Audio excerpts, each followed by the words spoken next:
Bom dia, vamos dar início ao nosso exercício devocional de hoje. Sexta-feira, 5 de junho de 2020, 67º dia da nossa quarentena espiritual. Eu estou animado, tenho recebido aí as respostas das perguntas, da nossa gincana. 31 pessoas têm participado, hein? Então não desanime não. Continue perseverante, faltam só 37 dias com o de hoje. Vai passar rápido e creio que vai servir para a gente buscar mais conhecimento na Bíblia, folhear mais ela, Isso vai ser bom para nós, tá bom? Vamos orar? Senhor nosso Deus, agradecemos pelo dia que iniciamos, rogando ao Senhor que nos instrua, fale ao nosso coração, nos protegendo, nos guardando, nos guiando, preparando as nossas vidas para o louvor da Tua glória.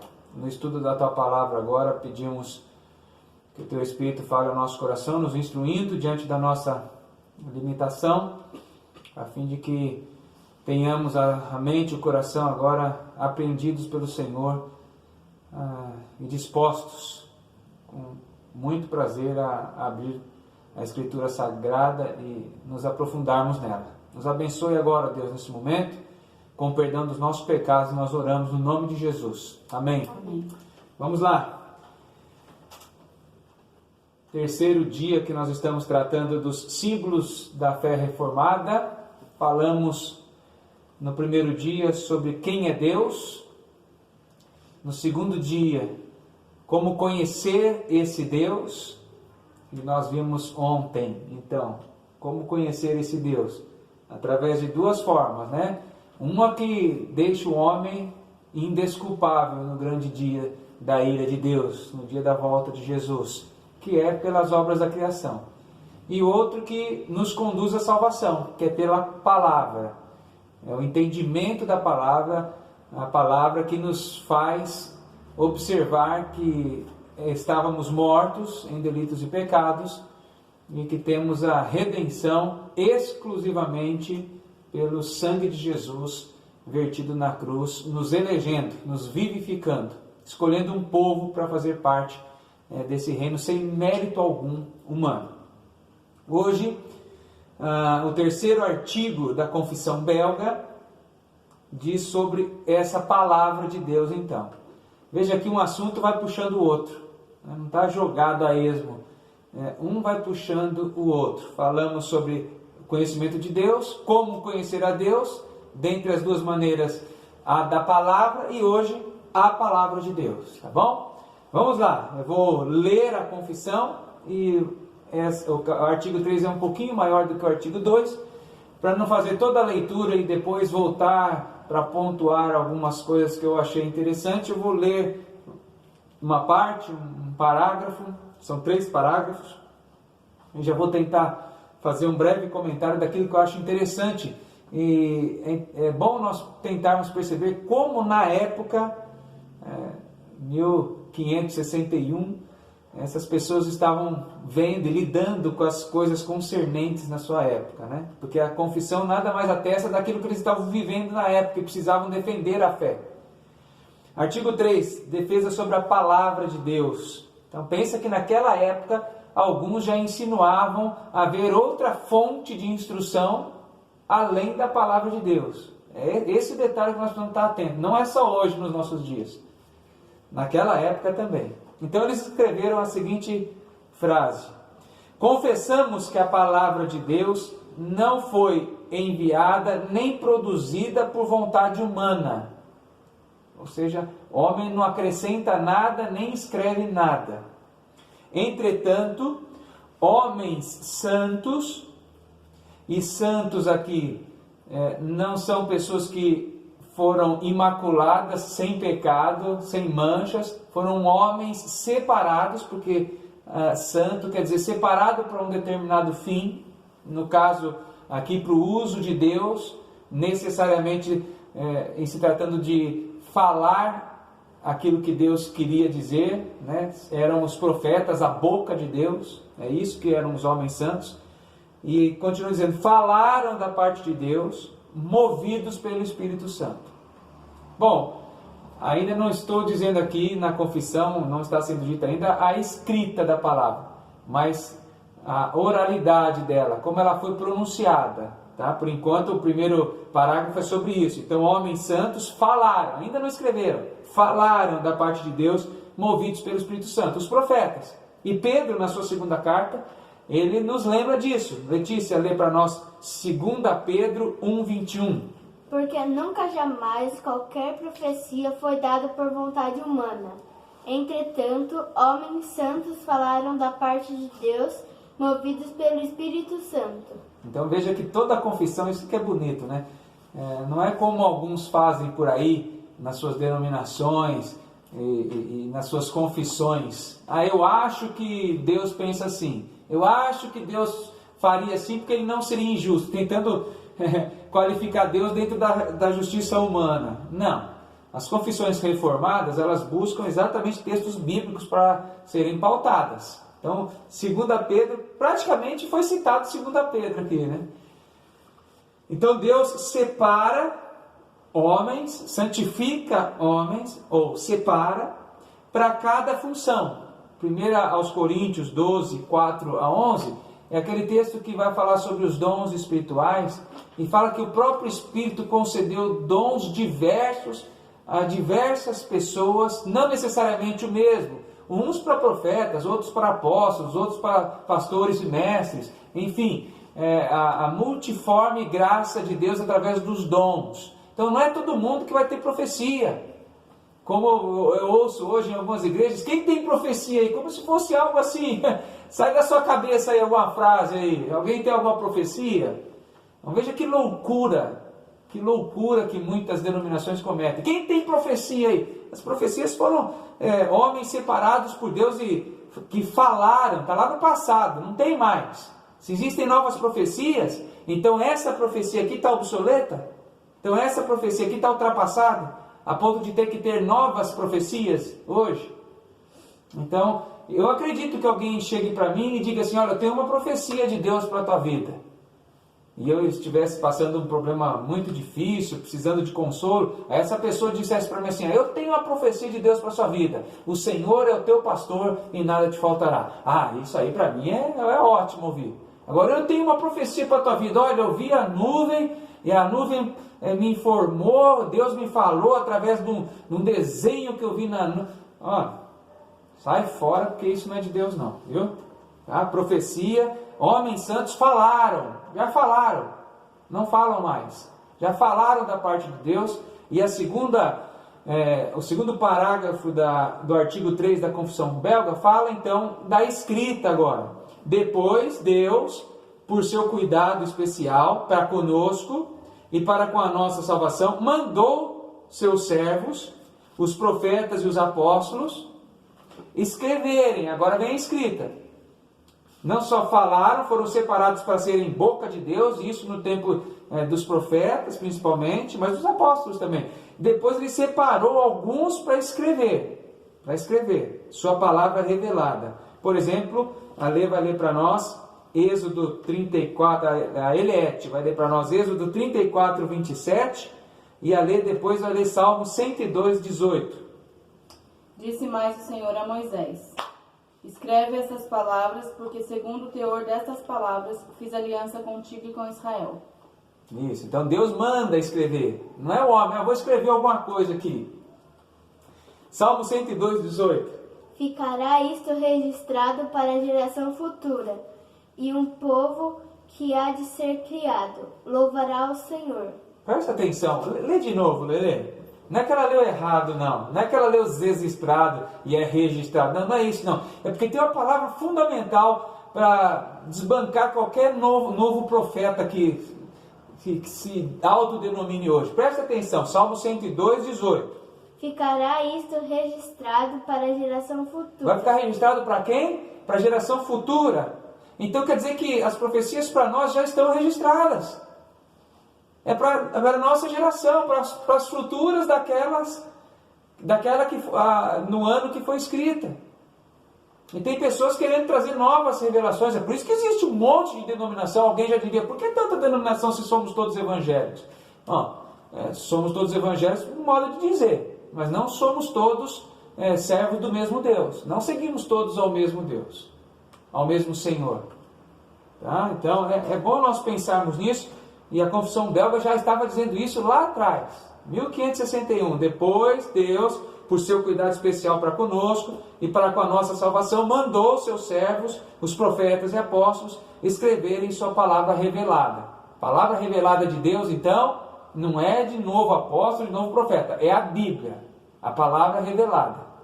Tá? E eu li 2 textos que mostram claramente isso. Através desses textos estão na Confissão Belga. Estou passando para os irmãos textos retirados da Confissão Belga para mostrar a fidelidade com a qual eles elaboraram essa confissão de fé. Tá? Então ele mesmo escreveu, inclusive o próprio Deus escreveu com o próprio dedo as tábuas da lei. Isso você sabe, que Deus mesmo escreveu lá nas tábuas da lei de Moisés, e Moisés desce então com o decálogo pronto. Mas eu gosto desse texto de Hebreus também, 1, porque nos faz pensar em algo que é tão simples, mas as pessoas querem tornar tão difícil. Hebreus capítulo 1 diz assim, versículo 1, é um dos versículos mais óbvios, mais claros, mas as pessoas insistem em rasgar Hebreus 1 das suas Bíblias. Havendo Deus outrora, tá? Falado muitas vezes e de muitas maneiras aos pais. Quem são esses pais? Abraão, Isaac, Jacó, aos patriarcas. Havendo Deus, capítulo 1, versículo 1, outrora falado. Então outrora, está lá no passado. Muitas vezes, de muitas maneiras aos pais, pelos profetas, a boca de Deus, acabamos de dizer. Nesses últimos dias em que foi escrita a carta aos Hebreus, nesses dias deles, não falou mais do profeta.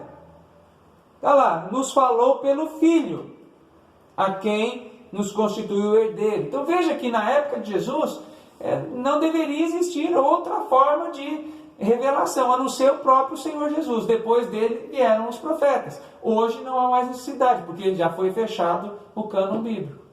Mas veja então que Hebreus 1 nos mostra, se eu falei outro texto, eu quis dizer Hebreus 1. Agora estou pensando aqui se eu não falei Hebreus 11:1, mas é Hebreus 1. Tá? Esse texto nos mostra que Deus escolhe maneiras diferentes para falar em gerações, em épocas diferentes. A nossa época é a época da palavra revelada e escrita. Não há mais o que acrescentar aqui. Aliás, que seja terrível para quem acrescentar ou retirar da palavra de Deus. Está lá em Apocalipse isso. Final do artigo 3, a palavra de Deus. Por isso chamamos esses escritos de sagradas e divinas escrituras. Sagradas e divinas escrituras, 2 Timóteo 3,16, é um texto bem conhecido, que fala toda a importância do que serve a palavra, né?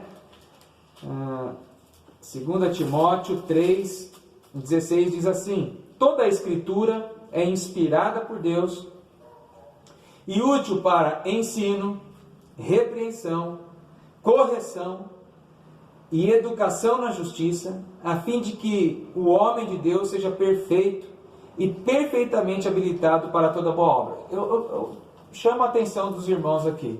Sabe por quê? Se eu aceito que existem outras palavras, outras profecias além da Escritura, é como se eu dissesse que o versículo 17 aqui não tem importância nenhuma, mas ele diz o seguinte, eu vou ler de novo o 16, e quando chegar no 17 eu vou falar, olha o que diz o 17. Mas o 16, toda a Escritura é inspirada por Deus e útil para ensino. Tá? Será que as pessoas não estão querendo ser ensinadas? Para repreensão, ou seja, para disciplina, para correção, para educação na justiça. Agora vem o porquê, versículo 17. A fim de que o homem, através da Escritura, ela é capaz então, seja perfeito e perfeitamente habilitado. Quer dizer que se alguém está buscando outras profecias que sejam além da Bíblia, ele está dizendo em outras palavras que a Bíblia não é capaz de tornar o homem perfeito ou perfeitamente habilitado. Ele está desfazendo da Bíblia. está rebaixando a palavra de Deus. Mas nós, crentes reformados, não vamos nem podemos agir assim. Tá? Nós vamos ficar com a Bíblia. Tá? Então, sabendo que as Escrituras são fundamentais para tantas coisas, o homem, porque o homem ainda busca revelações? Se ele buscar, ele mostra-se insatisfeito com a proposta divina. E mostra que ele quer satisfação pessoal, não o que Deus quer para ele. Então pense nisso. Nós louvamos a Deus porque cremos na palavra. Ela nos educa, ela nos ensina, mas também nos corrige, mas também nos disciplina, até que nós caminhemos para a perfeita varonilidade, né? Que é o homem, no sentido do ser humano cristão verdadeiro. Deus nos abençoe. Tem um cântico ou um hino nos nossos hinários, 305, isso, 350, que diz fonte da celeste vida, fala sobre a palavra de Deus, tá? Fonte da celeste vida, manifesta teu poder, vivifica o sem alento, faz os mortos renascer, vida eterna, nos vieste conceder, nos vieste conceder, ao abrirmos o teu livro, dele emane a luz dos céus, esclarece todo engano e dos erros livra os teus, ilumina nossas almas, grande Deus, nossas almas, grande Deus. Na leitura desta Bíblia, dá-nos gozo, ó Senhor, vendo pelo teu ensino, comunhão em santo amor, exultamos, entoando teu louvor, entoando teu louvor, pelo estudo da palavra, aprendemos de Jesus, ó, concede os belos frutos que esta instrução produz, e gozamos, alegria, vida e luz, alegria, vida e luz. Amém. Beth está achando que está um pouco alto o tom, mas é que está sentada, né? Você que vai cantar aí, tem certeza que ficou de pé aí para soltar bem a voz, acordar todo mundo, né? Vamos orar encerrando. A pergunta que nós deixamos para a próxima rodada da nossa gincana, o WhatsApp está aí. Não é procurar um texto bíblico agora, mas eu quero que você digite ou transcreva para mim uma breve declaração pessoal da importância da Bíblia na sua vida. Tá bom? Simples. A Bíblia para mim representa isso. Vamos declarar amor pela palavra de Deus. É isso. Vamos orar? Lele, encerra para nós com oração. Senhor, muito obrigada por esse dia. Quero te agradecer por tudo que o Senhor fez por nós. Quero te agradecer por mais uma devocional que ocorreu. Amém. Quero te pedir que o Senhor fique com a nossa igreja e com todas as famílias que nos assistem. Perdoa os nossos pecados, em nome de Jesus. Amém. Amém. Amém.